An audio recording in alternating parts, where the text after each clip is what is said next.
Ceceni ya borithi ya Mĩkindũri ĩtiagaga andũ arĩa mokĩte kwandĩkithia macira no na thengia wa gũkorwo nĩ imwe ya ceceni iria ngũrũ gĩcigo-inĩ gĩkĩ ĩgĩatigania ya gatagatĩ. Aikari maugĩte nĩ ũndũ wa Gĩconoko kuona mĩako ya mbaũ nĩyanjĩrĩirie kũrĩka nĩ mũthũa na kũrĩo nĩ atĩ maobithaya maya kwaga gũtungatĩra mũingĩ na njĩra ĩgwete. Na hii station yetu hii imezeeka sana.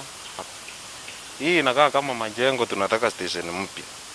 Njengo station kama zile zingine ziko digital. Mabati ma ceceni ĩno marĩa matũrĩkangĩte bakuhĩ mĩena yothe matumaga ohwo mauragĩrwo thĩinĩ hĩndĩ ya mbura, ũndũ ũrĩa wĩigaga ũgima wao wa mwĩrĩ ũgwati-inĩ wa kũnyitwo nĩ mĩrimũ ĩrĩa yumanaga na mbebo. When it rains, the police cells are leaking. So you see, when these people are inside the police cells, they are also suffering from the rain.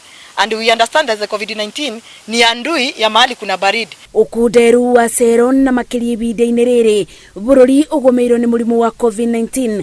Aikari maugĩte nĩ ũgwati nĩamu waya gũkorwo kĩgumo gĩa gũtamba kwa mũrimũ ũyũ thero-inĩ ici. Kama wakati wa corona ni watu hapa ni tunakuwa selimoya watu wengi sana, na kulingana watu kusukumana na kukaa tu mahali moja tu tukiwa congested sana. Tunataka hii yetu itengenezwe kwa sababu ndio ile kama town kubwa ya hii district, kwa hii district zote hata tukiwa na masoko mengi. Rĩu kĩrĩa aikari ya marenda nĩ ceceni ĩno ya kũwerũ nĩ thirikari rungu rwa ministry ya ũgitĩri na to ceceni tu nĩamu nĩ nginya kũrĩa maobithaya maikaraga nĩguo mabote kũthiĩ na mbere na gũtungatĩra mũingĩ na njĩra ĩgwete. Ngĩribotera Inooro TV, njĩtagwo Masi wa Ndia wa Mũrĩithi.